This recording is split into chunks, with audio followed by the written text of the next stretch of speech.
Boa tarde a todos. Obrigado, Luana, pela apresentação. Obrigado, Pier Paulo, pela sua apresentação. A gente conversou um pouco antes, trocamos algumas figurinhas sobre a palestra, mas eu, na verdade, não tinha noção de que cairia tão bem uma com a outra. Aliás, o seu primeiro tema e seu último tema, eu acho que eu vou trazer uma abordagem diferente, claro, mas uma abordagem que possivelmente vai se casar bastante com a sua apresentação. Nesse ponto foi até muito bom você ter falado antes do que eu, né? Eu queria cumprimentar todos os presentes, juízes e principalmente os colegas procuradores, fazendo menção especial aqui aos colegas da Força Tarefa de Curitiba, a Laura Tesler, Jerusa Viesseli, Júlio Noronha, Robertson Pozobon, os colegas do GT Lava Jato na PGR, que além da Luana, eu vi aqui o Vitor e o Ebert, não sei se tem outros aqui, não lembro se eu vi, né? E agradecer também o apoio da SMAF pela realização do evento. Bom, não está muito bom, né, gente? Deixa eu ver se eles conseguem. E também se vocês conseguirem diminuir ali a tela. Mas não tem problema, porque esse começo aqui é só uma introdução que, aliás, muitos de vocês provavelmente já viram essa introdução. Alguns números da operação que eu não vou ler para vocês, mas que a gente tem, inclusive, na nossa página lá e ajuda a dar uma noção do tamanho que essa operação tomou, né, e quanto ela se desenvolveu ao longo dos anos. E já que a gente está falando de colaboração, eu queria começar... Qualquer coisa a gente desiste do slide, tá, gente, se não der certo. Mas eu queria começar, então, só mostrando a importância da colaboração para a Operação Lava Jato, desde o começo. Eu acho que a Luana mencionou um pouco disso, né? Essa operação é baseada em tem alguns fatores mais relevantes que levaram ao sucesso dessa operação, e um deles, certamente, é a colaboração premiada. Então, esses slides iniciais são só para ilustrar mesmo como, se nós tivéssemos um regime diferente ou talvez uma vontade diferente de identificar essas questões que surgiram no curso da operação, talvez a gente não tivesse a Lava Jato como a gente conhece hoje. Talvez a Lava Jato fosse uma dentre tantas várias outras operações que a gente viu no Brasil antes da Lava Jato ao longo dos anos. Então, muita gente já sabe, né? Mas a operação começou com a investigação de crimes contra o sistema financeiro nacional, não era uma investigação de corrupção, uma investigação até mais ou menos local, porque eram grupos de doleiros instalados no Paraná, mas tinha alguém em Brasília também. E uma vez que se chegou a esses 4 doleiros, apareceu, a partir dessa empresa em Londrina, e posteriormente com a participação do Roberto Youssef, que por coincidência era alguém que já tinha feito, não sei se foi a primeira colaboração premiada assinada por escrito no Brasil, inclusive com a participação do colega Vladimir Aras, que estava aqui agora, no caso do Banestado, mas apareceu essa figura novamente praticando crimes, e a partir daí surgiu a figura do Paulo Roberto Costa. Paulo Roberto Costa, vocês sabem, ex-diretor de abastecimento da Petrobras. Mas até esse momento, não sei se vocês estão conseguindo enxergar, gente. Acho que não, né? Sim? Tá. Eu não sei se vocês conseguem lá atrás mexer no zoom para melhorar o foco e diminuir um pouco, tá? A partir desse momento, quando chegou o Paulo Roberto Costa, o que algumas pessoas ainda talvez não se recordem, é que antes da colaboração do Paulo Roberto Costa, a gente não sabia o que era o esquema de corrupção por trás da Operação Lava Jato. E isso nos leva a algumas indagações, apenas para ilustrar o quanto é relevante e é necessário, imprescindível, você ter uma colaboração nesse tipo de esquema. Um crime de corrupção, diferentemente de um crime de homicídio, em que você tem uma vítima e os familiares da vítima, digamos, sabem que existe uma vítima, as pessoas sabem que existe uma vítima, no crime de corrupção, ele acontece mediante um pacto de silêncio, a 4 paredes, e a vítima não sabe que foi vítima de um crime. Então, se você não tiver alguém para revelar aquilo, dificilmente você vai chegar ao ato de corrupção. Você tem uma série de problemas que surgiram ao longo dos tempos que nos levam a uma dificuldade extrema de você revelar um crime de corrupção sem ter alguém dentro para ajudar a desvendá-lo. Você pode ter um parlamentar, por exemplo, recebendo um dinheiro, mas se você não puder fazer uma vinculação com um ato de ofício, que não seja um ato de ofício concreto, que seja algo relacionado às suas funções, ainda que você tenha um parlamentar recebendo dinheiro, você não tem um crime de enriquecimento ilícito no Brasil. Se você não conseguir fazer a vinculação, você pode ter até uma improbidade administrativa, e eu, pouquíssimas vezes na vida, eu vi alguém ser condenado pela improbidade administrativa de enriquecimento ilícito, mas se você não tiver alguém para dizer qual era aquela vantagem, você dificilmente vai conseguir chegar a uma prova. Você pode ter a situação de que a pessoa recebe, inclusive pela prática de um ato que está dentro das suas funções e em si seria legal, não seria para praticar um ato ilegal, digamos assim. Você teve, no caso concreto do Paulo Roberto Costa, a gente tinha uma série de julgados de auditorias e autuações do TCU que mostravam sobrepreço em usinas na qual o Paulo Roberto Costa tinha atuado como diretor, mas a gente tinha ali uma série de discussões técnicas, discussões que a gente sabe levam anos ou talvez décadas para serem resolvidas dentro do Tribunal de Contas da União. Então, se a gente fosse basear a Operação Lava Jato em um crime de sobrepreço, crime lá do artigo 93, talvez, da Lei 8666, 96 da Lei 8666, a gente estaria ainda na primeira ação penal, talvez sem ser julgada, porque ia demandar uma perícia, alguma coisa assim. Então, são uma série de discussões técnicas que surgem e dificilmente a gente consegue chegar a uma conclusão se não houver alguém dentro.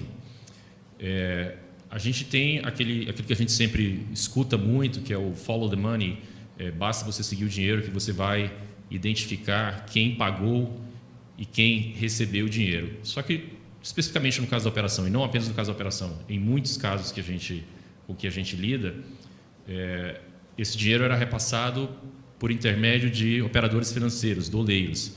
Então, por exemplo, o Alberto Youssef, na época áurea dele, ele chegava a movimentar 40 milhões de dólares por dia. Esse dinheiro vinha de diversas fontes e saía para diversas fontes. Então, não é necessariamente porque uma empresa pagava o Alberto Youssef pagava o Paulo Roberto Costa, que você podia dizer que o dinheiro da empresa ia para o Paulo Roberto Costa. Você precisava de algo a mais para demonstrar esse vínculo. Essa agenda foi apreendida na primeira fase da operação lá com o Paulo Roberto Costa, né? Além de ter essa citação que muita gente já conhece hoje, né? Acabar com a corrupção é o objetivo supremo de quem ainda não chegou ao poder. Mas ela tinha essa série de anotações e eu realmente nem estava na operação na época, né? Mas quem lidou com isso à época não sabia o que eram essas siglas, ninguém tinha noção do que poderiam ser essas siglas, até que veio uma colaboração e nos ajudou a decifrar todo esse labirinto. Hoje a gente sabe que são nomes de parlamentares ou ex-parlamentares e partidos, e eu mostro aqui porque todos esses já se tornaram públicos, né? E isso gerou, então, dentro da Operação Lava Jato, essa possibilidade de fazer uma colaboração premiada e, a partir daí, expandir as investigações, que esse é o objetivo, na verdade, talvez primordial de uma colaboração premiada, expandir as investigações. Isso levou a esse efeito dominó, em que, a partir do Paulo Roberto Costa e Alberto Youssef, surgiu uma série de colaboradores, e hoje nós, de indivíduos colaboradores, nós já temos, salvo engano, mais de 150, cada um com a obrigação de não apenas confessar os próprios fatos que tinha, pelos quais estava sendo investigado, como ajudar a ampliar as investigações. Foi isso que levou a operação a esse tamanho que nós chegamos. Eu vou passar esse slide, até porque está muito pequeno para a gente ler. Então, o que começou ali com uma investigação que era de cerca de 8 milhões e não sabia se era exatamente corrupção, o que era. Chegamos a 2,1 bilhões de reais em propinas só dentro da Petrobras, isso sem contar, hoje em dia, os diversos órgãos órgãos públicos e empresas públicas já envolvidos nas investigações, não apenas no Paraná, como em Brasília, São Paulo, Rio de Janeiro, e, aliás, em vários outros estados hoje já temos desdobramentos da operação também. Bom, passada essa parte inicial, eu queria trazer alguns pontos de discussão e nesse ponto aqui a gente vai ter uma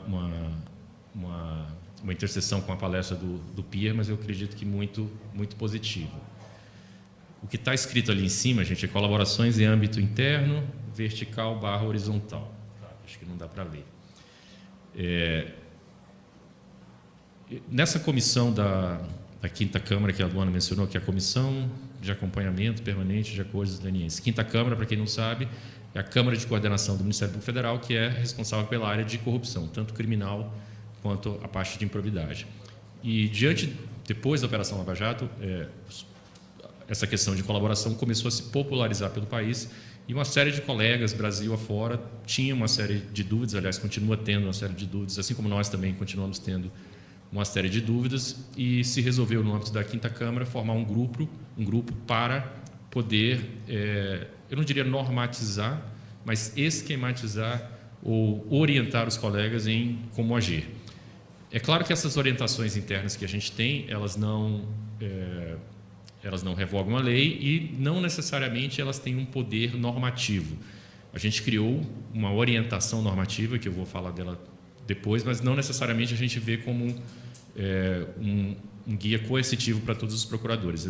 Até pela redação dessa orientação normativa, vocês vão ver que ela é muito mais um guia de orientação de como agir, dando alternativas ao procurador, o que é melhor do que não ter orientação nenhuma e cada procurador fazer de um jeito diferente, né? Então, a gente atua nesse ponto aqui para tentar uniformizar essa questão das colaborações dentro do Ministério Público e, a partir daí, para o Judiciário. Nesse ponto, inclusive, a atuação dos advogados nos diversos acordos já celebrados foi essencial, não apenas para dar legitimidade, mas também para levantar essas questões, mostrar para a gente onde estavam os problemas, porque muitas vezes a gente atuando diretamente com os casos, não somos nós que vamos enxergar os problemas antes que alguém nos aponte, né? E devo dizer até que essa orientação foi até bastante elogiada por diversos advogados que tiveram acesso a ela já. Então, começando, eu vou traçar de três, digamos assim, se puder falar em 3 eixos, talvez. Eu queria falar um pouco das relações da cooperação no âmbito interno, o que a gente tem que tomar cuidado. Relações do âmbito interno, que eu digo, atribuição de competências do Ministério Público e do Poder Judiciário, a questão da transversalidade, repercussão da colaboração para outras esferas, civil, administrativa, e a questão também da repercussão das colaborações em âmbito internacional. Depois, se der tempo, Ana, eu falo um pouco mais da orientação normativa e alguns aspectos mais gerais, só para vocês terem uma referência de orientação normativa do que está se discutindo dentro do Ministério Público a respeito do assunto. Mas daí uma primeira dúvida que surge, que o Pier Paulo até mencionou, é o que você faz com um cidadão que chega e tem uma série de fatos a falar e esses fatos não são da sua atribuição, né? E muitas vezes não tem nada a ver com o que você está investigando. Então, você pode estar investigando, um exemplo extremo, né? Você pode estar investigando uma organização criminosa que praticava, sei lá, descaminho ou corrupção, e você tem um cara que praticou um homicídio há alguns anos atrás. Você tem a obrigação de que essa pessoa revele, você sabe que tem um inquérito de homicídio, para você firmar a colaboração, você precisa que essa pessoa confesse ou revele realmente o que ela fez naquele caso. É o que a gente chama ali de confessionário. A lei não fala exatamente isso, né? O que a lei diz é que ele tem que ajudar a desvendar a organização criminosa e trazer algum daqueles benefícios legais. Isso passou por uma evolução dentro do Ministério Público. Tá? Nas primeiras colaborações dentro da Operação Lava Jato, a gente tinha essa visão, eu não diria nem uma visão, a gente tinha essa estratégia de que a pessoa que estava vindo se propor uma colaboração deveria, sim, abrir o coração e revelar todos os seus pecados criminais, só os criminosos, tá? De forma que a gente colocasse tudo aquilo no papel e, a partir daí, resolvesse o que fazer com isso. Hoje em dia, inclusive com a orientação do nosso colega José Alfredo, que é o coordenador do grupo de trabalho da Lava Jato junto à PGR, a gente tem flexibilizado essa questão e entendido pela possibilidade, eu vou mostrar isso logo mais, pela possibilidade de fazer uma colaboração restrita. A pessoa não pode esconder fatos que sejam de interesse da investigação, mas você também não tem a obrigação ou a necessidade de forçá-la a revelar todos os crimes praticados, ainda que esses crimes não tenham relação nenhuma com a sua investigação, né?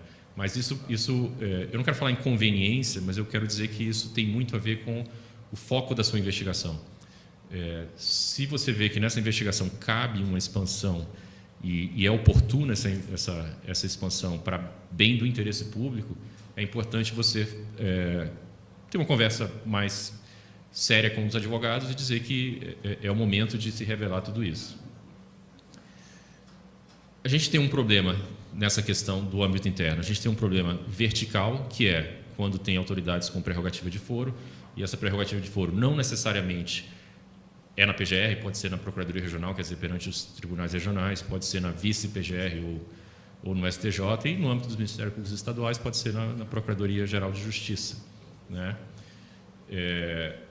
O que a gente fazia, sempre fez, aliás, desde o começo da operação, como não havia nenhum tipo de regulamentação, orientação interna, por precaução até, a gente pegava todos os fatos, levava todos os fatos, digamos, à PGR, no caso da PGR, e dizia, vocês querem fazer a colaboração? Na verdade, convencíamos eles de que era o caso de fazer aquela colaboração, e a colaboração era feita perante a PGR, perante o Supremo, de forma global. Todos os fatos, ainda aqueles que não têm envolvimento de autoridade com prerrogativa de foro, eram feitos perante o Supremo. Isso, na verdade, a grande maioria dos casos ainda foi assim. Hoje em dia, a gente colocou isso na orientação normativa da Câmara e tem sido aceito, inclusive, pela Procuradora-Geral. O entendimento é que você não necessariamente precisa pegar um caso com 50 fatos, e porque tem um fato com prerrogativa de foro, você não necessariamente precisa levar aquilo ali para o Supremo. É interessante que você dê conhecimento, mas, entendendo que não é o caso de levar aquilo para o Supremo, que não é necessário, não há provas suficientes, o entendimento, então, que ficou na orientação normativa é que a recusa ou a falta de interesse de uma instância na celebração do acordo de colaboração não constitui impedimento para que ele seja feito em outra esfera. Nem eu estou conseguindo ler, gente. Agora, o mesmo problema surge quando a gente olha para os lados, né? Ou seja, a gente está lá em Curitiba, a gente tem uma competência mais ou menos estabelecida, vindo fatos conexos, mas surge uma colaboração em que há uma série de fatos de outros estados e muitas vezes até mesmo estaduais, que nem sequer daria para a gente cogitar de uma conexão federal, alguma coisa assim. E aí, o que se criou dentro da Operação Lava Jato, alguns de vocês já devem ter tomado, até se envolvido com casos desses, foi o procedimento que a gente chama de procedimento de adesão. Digamos, o objetivo principal desse procedimento é a ideia de que a gente deve agir de boa fé com o colaborador, e o que a gente não pode fazer é colocá-lo nessa situação que o Pierre Paulo mencionou, em que ele fica sem segurança jurídica, em que ele fica protegido por alguns fatos, mas ele revela uma série de outros fatos que não são da competência daquele juiz e fica sujeito ao bom alvedrio de o juiz de lá ou os procuradores do outro caso aceitarem ou não aceitarem a aplicação das penas do acordo. Então, o que a gente criou foi esse procedimento de adesão que diz o seguinte: a pessoa vem e, para evitar também que ela está disposta a falar, ela está disposta a relatar os crimes, você também não vai dizer, olha, não quero nem ouvir falar desses crimes, esconda para você. Então, o que a gente faz? Traz a pessoa, ela relata esses fatos, só que esses fatos eles ficam, digamos, em stand-by. Eles são colocados em anexos separados e esses anexos, então, são levados pelo Ministério Público ao outro Ministério Público, que seria competente para propor o acordo em outra jurisdição, e se diz ao colega, vocês querem esses fatos, vocês, a pena já está negociada, vocês querem esses fatos e aderem ao nosso acordo, a pena já negociada, ou vocês não querem esses fatos? Se vocês não quiserem esses fatos, o que a gente vai fazer é pegar esses anexos e devolver ao colaborador. O que, a meu ver, não pode acontecer em hipótese nenhuma é o colaborador se dispor a revelar fatos criminosos que praticou, abrindo mão do seu direito contra a autoincriminação, e um colega de outro estado dizer, olha, eu não aceito essa colaboração, eu vou usar esse relato que ele me trouxe para poder denunciá-lo, processá-lo pelos crimes que ele revelou. Isso, a nosso ver, seria um ato que iria contra a boa-fé do Estado nessa relação com o colaborador. Isso está previsto também na nossa orientação normativa no item 23. Agora, se a gente sai um pouco da esfera do Ministério Público e a gente gosta de falar de transversalidade, Aqui nesses círculos tem MPF, tem TCU, tem AGU, tem CGU, mas, claro, além disso tem CAD, tem CVM, tem Banco Central e, além de estaduais, procuradorias do Estado, etc., uma série de órgãos com essa legitimidade concorrente, seja legitimidade concorrente na improbidade, em que a gente vai ter a AGU, vai ter a própria pessoa jurídica interessada, no caso, por exemplo, a Petrobras, pode ela própria propor uma ação de improbidade. Quanto no ressarcimento do dano, que é diferente da improbidade, a gente vai ter a própria pessoa jurídica interessada, mas a gente vai ter também o Tribunal de Contas da União, com outras penalidades, né? Então, um primeiro ponto, rapidamente, que já está dentro do Ministério Público, ao menos, já está mais ou menos consolidado, é a questão da improbidade. A primeira vez que a gente foi aplicar uma colaboração feita na Lava Jato para a improbidade, a gente fez uma pesquisa e o que achamos foi uma situação anterior dentro do Ministério Público, em que, na época, os procuradores ainda se dividiam, um procurador que fazia um fato no crime, outro procurador fazia o fato na improbidade, né? Hoje em dia a gente tem os núcleos de combate à corrupção em que o mesmo procurador tem atribuição criminal de improbidade, mas o precedente que a gente achou dentro do Ministério Público foi de um caso em que o colaborador fez uma colaboração criminal, nem lembrou que existia improbidade, e os fatos chegaram na mão do colega do cível da improbidade e ele ajuizou uma ação de improbidade com base naqueles fatos contra o colaborador, dizendo que o colaborador, pelo acordo, não estava protegido em relação à improbidade. E me parece que, inclusive, isso foi objeto de recurso e o recurso foi decidido no sentido de que realmente ele deveria responder à ação de improbidade. Então, nós passamos a colocar uma cláusula nos acordos, dando essa proteção também em relação à improbidade, porque, a nosso ver, não faz o menor sentido a pessoa reconhecer um crime, ajudar a desvendar uma organização criminosa e ficar sujeita a uma penalidade pelo próprio Ministério Público, né, que seria a improbidade. Agora, um ponto importante é que, como a improbidade tem legitimidade concorrente, nos nossos acordos da Lava Jato, ao menos, a gente sempre, isso está na orientação normativa também, a gente sempre evita fazer promessas que a gente não pode cumprir. Então, o que a gente diz é: o Ministério Público não proporá ações de improbidade, ou, uma outra alternativa, proporá ação de improbidade com pedido meramente declaratório, ou vai fazer algum requerimento X na ação de improbidade. Mas, claro que não podemos assumir, ao menos nunca fizemos isso, de assumir um compromisso em nome de outro órgão. E aí a gente vem para essa questão do uso da prova contra o colaborador. Isso também foi uma alternativa, eu não diria exatamente negociada, mas construída depois de alguns anos em que a gente viu que essa questão da transversalidade das colaborações começou a gerar mais problemas concretos, né? Então, a gente, eu lembro bem, nós e os colegas, nós fomos aos diversos ministros da CGU que houve no período, fomos a todos os ministros do TCU explicar essa questão dessa forma que eu expliquei aqui para vocês, com mais detalhes, tentando achar uma solução alternativa. E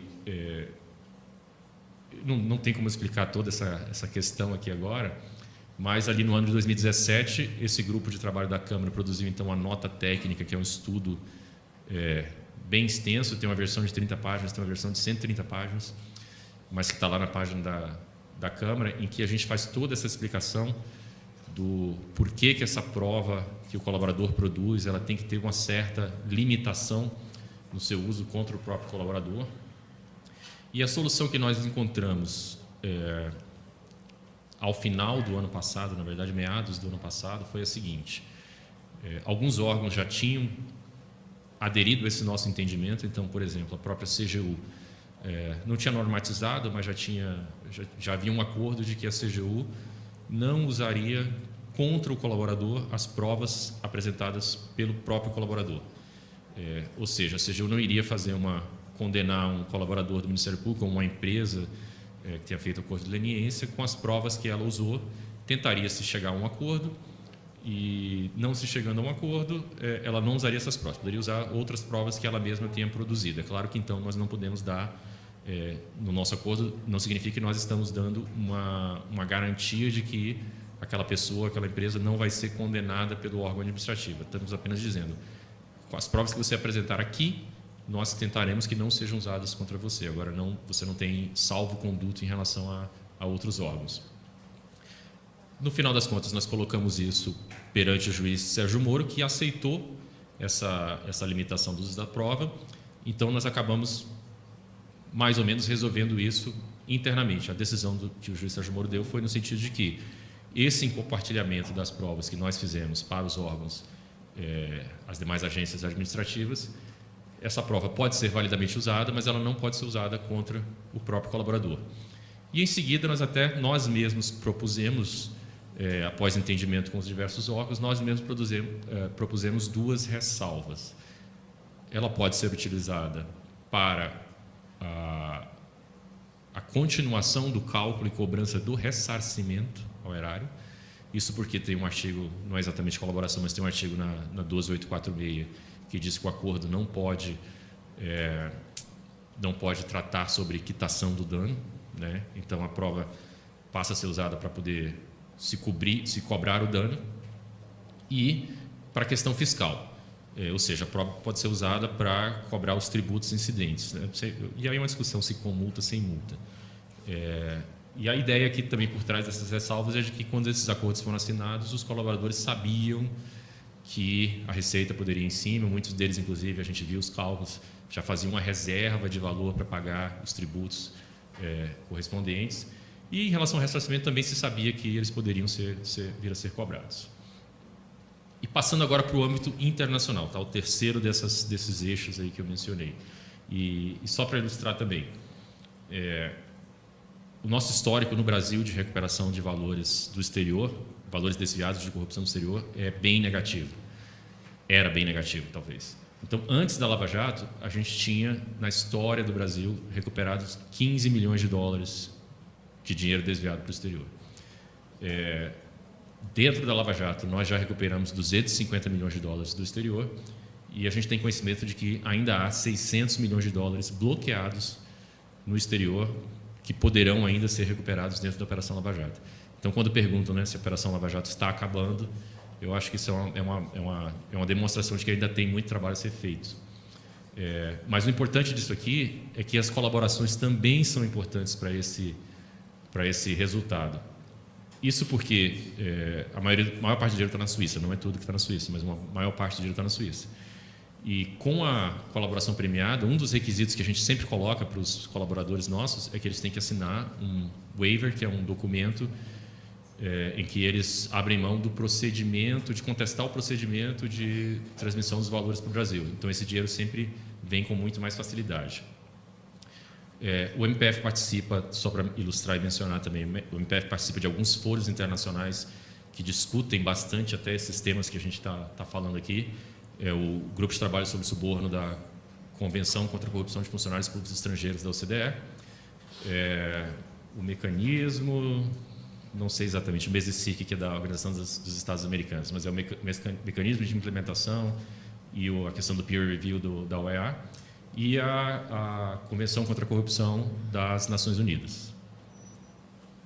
E aí, nesse âmbito internacional, existe uma expressão que eu fui surpreendido até no ano passado.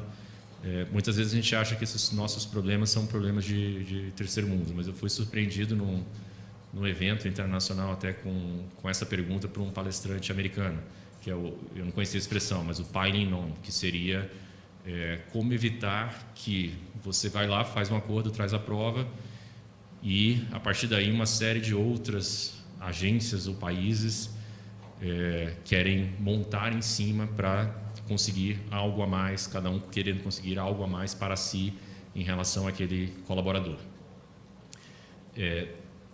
Então, eu vou mostrar três regulamentações diferentes para isso aqui, né? 3 ideias diferentes. Então, dentro da nossa orientação normativa já mencionada, e esse item 39 vale tanto para nacional quanto para internacional, a gente colocou novamente essa ideia de que as provas poderão ser compartilhadas, com a ressalva de que tais provas não poderão ser utilizadas contra os próprios colaboradores para produzir punições além daquelas pactuadas no acordo. Essa ressalva deve ser comunicada ao destinatário da prova. Então, aqui, internamente no Brasil, o que a gente tem feito, internamente não, né? No Brasil, mas em relação aos países estrangeiros, o que a gente tem feito e aí depende até do caso concreto, ou a gente exige um termo de compromisso da autoridade estrangeira, no sentido de que ela não vai usar essa prova contra o colaborador, ou a gente notifica a autoridade estrangeira de que essa prova não pode ser utilizada contra o colaborador, isso é uma condição para a transferência da prova. Então, essa é a nossa, o mais perto que a gente tem de regulamentação interna é a nossa orientação normativa, porque realmente a lei não fala sobre isso.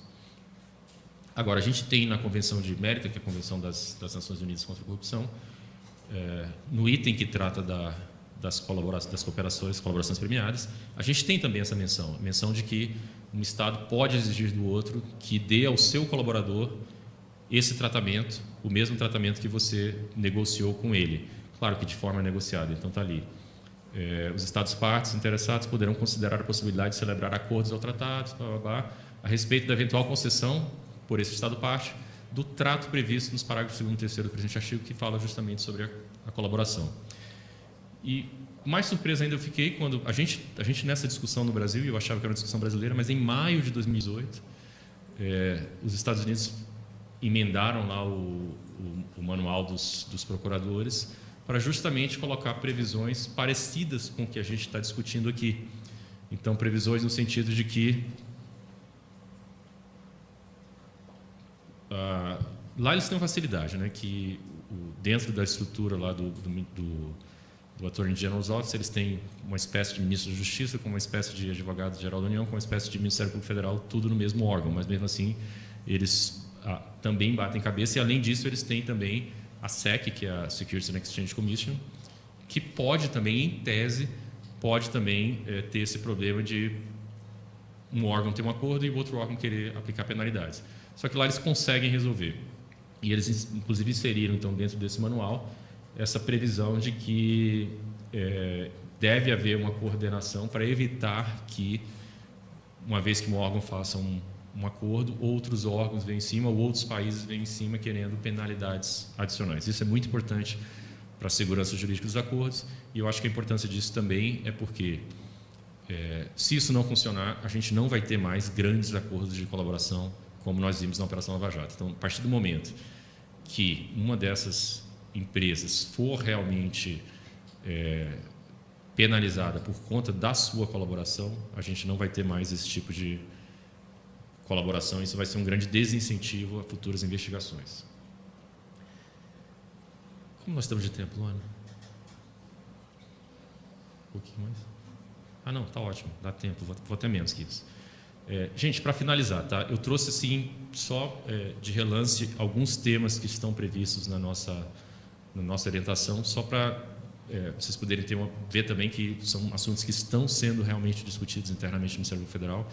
A gente reconhece as dificuldades, reconhecemos os problemas, somos questionados por juízes, somos questionados por advogados, e a intenção, então, é tentar produzir alguma coisa para orientar os colegas, uniformizar na medida do possível a atuação para que a gente possa, quem sabe, no futuro próximo, chegar a uma conclusão ou jurisprudencial ou até mesmo legislativa sobre esses temas. Inclusive, dentro do pacote lá das novas medidas contra a corrupção, das 70 novas medidas contra a corrupção, existe um projeto de lei lá que tenta dar uma normatizada nessas questões de utilização de prova para outros órgãos, etc. Mas aqui eu vou tratar de temas esparsos, tá? E só lembrando, então, até está nos considerando da orientação normativa, o fato de uma colaboração anterior ter sido feita de forma diferente da que está prevista na orientação normativa não significa que ela é inválida, tá? Os atos anteriores permanecem inteiramente válidos e eficazes, servindo o presente normativo como orientação para novos acordos, e vocês vão ver que dentro da orientação, muitas vezes ela te dá alternativas ao membro sobre como atuar. Então, salvo engano, eu tirei 7 temas aqui que eu achei mais interessantes. Questão do termo de confidencialidade. Nós somos muito questionados, né, por advogados, e suspensão de medidas de litigância. Então, o que a gente conseguiu prever dentro dessa orientação normativa foi: existe sim a assinatura de um termo de confidencialidade, que na verdade nada mais é do que uma carta de conforto, porque se você não assinar o termo de confidencialidade não significa que você está livre para divulgar as informações da negociação de acordo.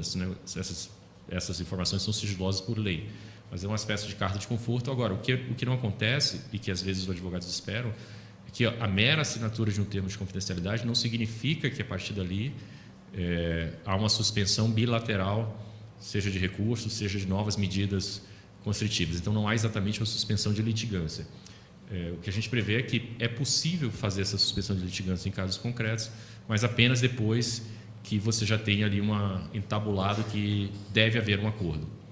Isso também para evitar que as pessoas batam na porta e digam que quero um acordo, protocolo um pedido de acordo, apenas para poder ter em seu favor, em seu benefício, essa suspensão das medidas de litigância. Então, a gente deixa isso para uma fase posterior.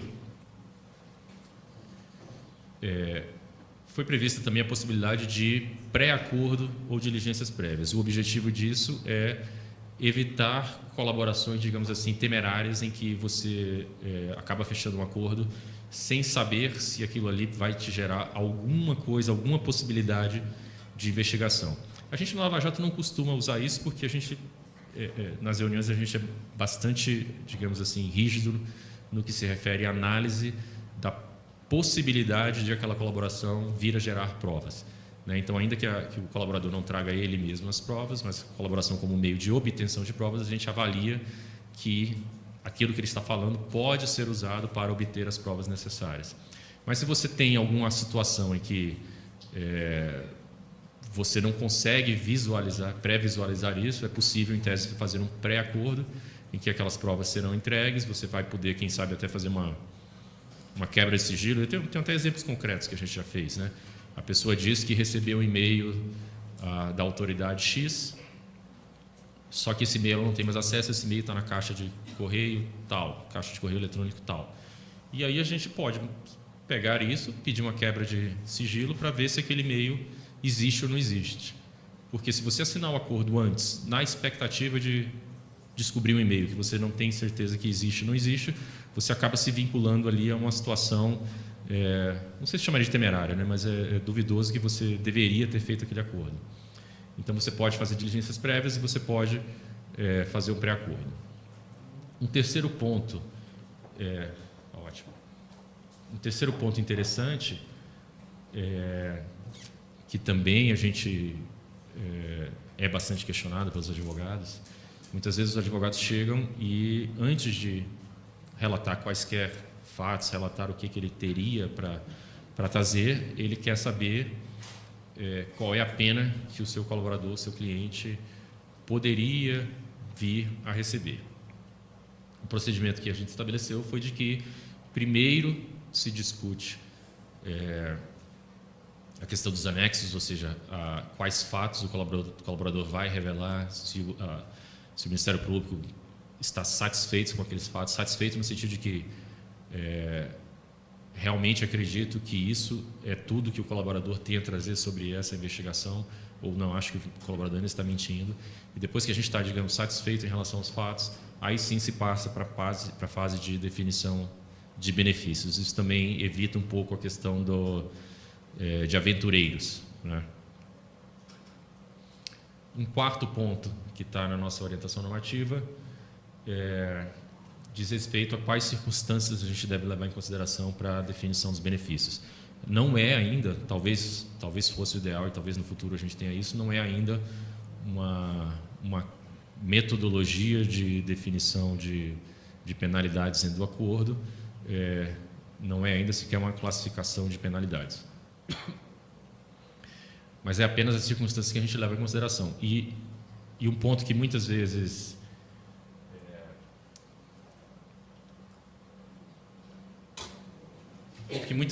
passa, que não é compreendido, é que a lógica da definição dos benefícios do acordo é a lógica do interesse público na expansão das investigações. Então, não é a lógica de quem praticou menos fatos vai ter uma pena acordada necessariamente menor. Porque o que a gente quer é dar incentivos para que a pessoa revele a maior parte dos fatos, ou todos os fatos de que ela participou. A gente quer expandir as investigações. Então, nesse ponto, quanto mais fatos a pessoa tiver a revelar, eu não posso dizer que taxativamente ela vai ter uma pena menor, mas isso vai ser levado em consideração favoravelmente à realização do acordo. Se é uma pessoa que chega ali e só praticou o crime pelo qual ela está sendo processada, aquela pessoa, na verdade, sequer vai ter direito ao acordo, né? Um quinto tema que está ali muito pequeno para ler, mas que o Pier Paolo também já mencionou, são esses modelos ou técnicas para a definição de penas.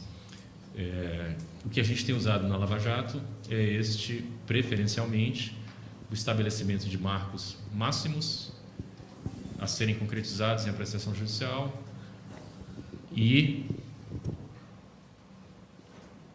a gente estabelece um marco máximo, ou seja, uma pena, por exemplo, até 30 anos de condenação, mas que é uma pena,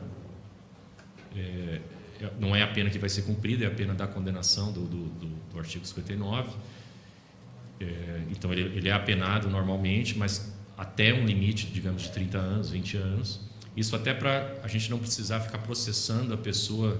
Por exemplo, o cara que tem 50 anexos, eu não quero ter que processá-lo 50 vezes, né, por um crime que ele não vai cumprir aquela pena. Então, a gente estabelece um patamar máximo e, a partir daí, ele é... Como é que está escrito aqui? A gente define uma pena que será efetivamente cumprida, que é uma pena muito menor, e, a nosso ver, essa pena deveria sempre ser pré-definida e estabelecida no acordo entre o Ministério Público e o colaborador e homologado pelo Poder Judiciário. Agora, existe também a alternativa, não se pode recusar, até porque a jurisprudência ainda é vacilante quanto a isso, existe também a alternativa de você deixar, ou fazer um campo em que essa pena pode ir de tanto a tanto, como são os acordos que me parece que têm sido feitos pela polícia, ou deixar isso simplesmente para o juiz.